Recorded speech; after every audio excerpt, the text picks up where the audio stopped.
Shirkatuni fakkeenyaaf kutaa bulchiinsa Arsii keessatti aanaa shirkaatu jira moo yookaan magaalaa naannoon ishee magaalaan guddoo roobetti dhiyaatte moo olii tana gara Asallaati moo gara Shaashamannetti dhiyaatte shirkaan tun? jedhamu jira beektaa bosona qabdi guddaa gaara kaakkaa kana dhageetteerta.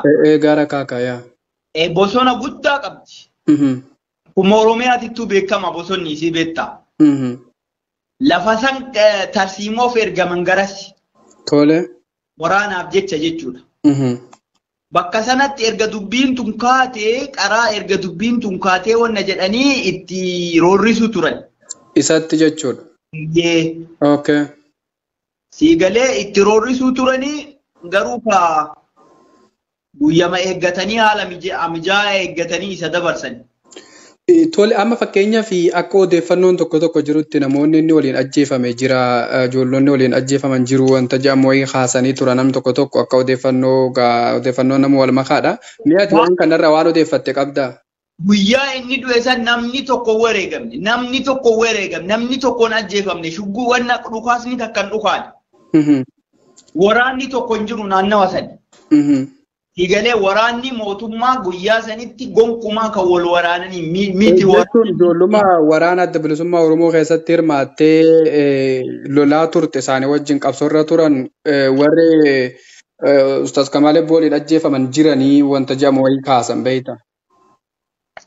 Waan takka waan kana gonkumaa wanni irraa dhaga'e hin jiru. Namni bakka san jiru namni anatti hime kun namni ana qunnamee natti hime kun. Harka duubatti hidhanii haala mijaa'aa eeggatanii nama ja'an ta'anii sanuu nama takka lamaa miti nama ja'an ta'anii harka isaa duubatti hidhanii ajjeesanii jedhan beekta. Wanni jiru wanni qajeelatti jiru isa kana. Tole amma fakkeenyaaf maatiin dhaga'anii ati egaa ganamallee maatii keessaa nama dubbise qabaa jette maatiin dhaga'anii harmee isatti namni waa hime jira ergasii odeeffannoo biraa qabdaa? Gara maatii irraa ammatti waan argadhe guyyaa kana waan argadhe isaan dubbisen qabu tokkoffaa taasiyaallee taa'uu isaaniitti ni ulfaataa amma namni dubbiitti ta'ee baay'ee cinqaman haadha malee maatiin kun waan dhaganiirani beekta haati isaa xiqqoo naannoo neetworkiin hin jirre jirtii isa nama sheekaa wayiitti ergansiin jedheera naaf fakkaate sitti meera. Natti himteettu. Yaa sheeka saniin itti himi jedhaniin beekta haallummaan itti himanillee haalli taasiyaatti ta'anillee rakkisaadha. Amma abbeeraan isaa tokko taaziyaa ta'a Ameerikaa kana jira beektee taaziyaa taa'eera kalee galgalaa taaziyaa taa'eera. Siigalee inni kana waan ta'eef haalli jiru kana namni bakka sanaa deemee informeeshinii kana baase akka kanatti akka inni du'e nama jahaan isa qabanii hidhanii harka duubatti hidhanii rasaasa itti dhukaasanii akka ajjeefamedha namni dubbii kana baase jechuudha. Erga du'eeyyuu ammaami torbaan sadi gaafa guyyaa 11 baatii dabarte. Baatii dabarte guyyaa 11 jechuudha. Guyyaa 11 amma guyyaa 19 moo 18 jechuudha. Kanaaf namni sun achi deemuufillee haalli hedduu rakkisaadha baay'ee rakkisaadha haala hamaa keessaan bakka sanii baheeti informeeshinii kana uummataan ga'e siigalee. Waan akka kanaatti ture amma yoo ibsa baasanii ibsa eeguu jirra kamee abaa'oo waan ibsa jarri baaftu argina beektaa ooma jarri jettu arginaayyuu. Namoonni amma fakkeenyaaf tokko odeeffannoon isaan jedhanii warra waraana adda bilisummaa Oromoo maqaballeessuudhaaf kophaatti mootummaan hundeessee alaabaa seerawaa adda bilisummaa Oromoo qabatanii waraanas akkasumatti fakkeeffatanii warra adda bilisummaa Oromoo keessa jirutu jira wanta jedhamu wayitu jira. Mee waan kanaati informeeshina hagam tokko quba qabda? Amma laali jiraachuu isaa anamma beektaa wanna jedhe jiru beekee. Kakanaa wanna atirraa beektu tokko yoo xiqqaate namni kun amata takkaa wayiif waraana sana keessa jira. Hagar'aa namoota akkasii waliin deemee waraana jetteellee wanni yaaddu gonkumaan jiru beeki kun yoo nu sobuu ta'e malee yoo sobuu ta'e malee waraanni mootummaan bobbaasuu danda'a garuu yoo mootummaan bobbaase jenne namni kunoo xiqqaatee waggaa takkaa wayiif waraana kana keessa turu jira. Hagar'aa addan baasu jechuudha. Sirriidha yaa. Danda'amu hagar'aa yoo bobbaase hagar'aa akkamiin lubbuun jiraatee hadha ajjiifamu. Shirumaatu jira jechuudha. Shirumaatu keessa jira. Shirumatu walumaa galatti shirumatu keessa jira malee yookaan ajjeesumaa fi kunyooma isatti yaaddamee akka ajjeefamu isa godhame malee wanni shakkii irraa qabamu hin jiru beeku. Wanni shakkiin irraa jiru wanna jettu hin jiru. Kanaaf dhibbaan dhibbatti amanii namni dubbii maqaa balleessuuf gara jijjiiruuf jecha wanni hin jenne hin jiru beekte. Dhibbaan jirtu immoo tana isa jarumatu ajjeesee waraanuma abaa'ootu ajjeesee. Waraanuma shaneettu ajjeesee amma Oromoo natti hin fakkaatu waraanni kun amma dhugaa rabbi dubbachuuf saba kamiin qabsoofnaa waan baay'ee wanna jennaa kun eenyuun irrallee waan ga'u beekta. Nama si waliin gadi bahee nama si waliin diina sirraa kuffisu. Yoo inni dogoggora fedhe qabaate yoo inni ilaalcha fedhe qabaate hidhannoo irraa hiddeen galchitu maaltu ajjeesu. Harka duubatti hidhanii haala mijaa'aa eeggatanii.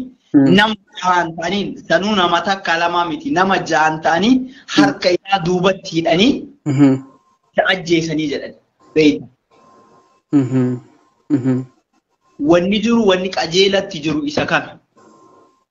Tole amma fakkeenyaaf maatiin dhaga'anii ati eegaa ganamallee maatii keessaa nama dubbise qabaa jette maatiin dhaga'anii harmee isatti namni waa hime jira ergasii odeeffannoo biraa qabdaa?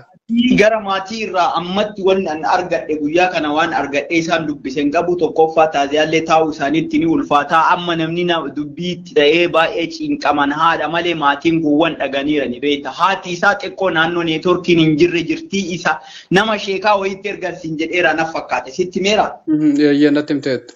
Yaa sheeka saniin itti himi jedhaniin beekta haallummaan itti himanillee haalli taasiyaatti ta'anillee rakkisaadha. Amma abbeeraan isaa tokko taaziyaa ta'a Ameerikaa kana jira beektee taaziyaa taa'eera. Kalee galgalaa taaziyaa taa'eera. Siigalee inni kana waan ta'eef haalli jiru kana namni bakka sanaa deemee informeeshinii kana baase akka kanatti akka inni du'e nama jahaan isa qabanii hidhanii harka duubatti hidhanii rasaasa itti dhukaasanii akka ajjeefamedha namni dubbii kana baase jechuudha. Erga du'eeyyuu ammaami torbaan sadi gaafa guyyaa 11 baatii dabarte. Baatii dabarte guyyaa 11 jechuudha. Guyyaa 11 amma guyyaa 19 moo 18 jechuudha. Kanaaf namni sun achi deemuufillee haalli hedduu rakkisaadha baay'ee rakkisaadha haala hamaa keessaan bakka sanii baheeti informeeshinii kana uummataan ga'e sii galee. Waan akka kanaatti ture amma yoo ibsa baasanii ibsa eeguu jirra kamee abaa'oo waan ibsa jarri baaftu argina beektaa ooma jarri jettu arginaa. Namoonni amma fakkeenyaaf tokko odeeffannoon isaan jaanii warra waraana adda bilisummaa Oromoo maqaballeessuudhaaf kophaatti mootummaan hundeessee alaabaa seerawaa adda bilisummaa Oromoo qabatanii waraanas akkasumatti fakkeeffatanii warra adda bilisummaa Oromoo keessa jirutu jira wanta jedhamu wayitu jira. Mee waan kanaati informeeshinii hagam tokko quba qabda? Amma laali jiraachuu isaa anamma beektaa wanna jedhe jiru beekee. Kakanaa wanna ati irraa beektu tokko yoo xiqqaate namni kun amata takkaa wayiif waraana sana keessa jira. Hagar'aa namoota akkasii waliin deemee waraana jetteellee wanni yaaddu gonkumaan jiru beeki kun yoo nu sobuu ta'e malee yoo sobuu ta'e malee waraanni mootummaan bobbaasuu danda'a garuu yoo mootummaan bobbaase jenne namni kun yoo xiqqaatee waggaa takkaa wayiif waraana kana keessa turu jira. Hagar'aa addan baasu jechuudha. Sirriidha yaa. Danda'ama. Hagar'aa yoo bobbaase hagar'aa akkamiin lubbuun jiraatee hadha ajjiifama.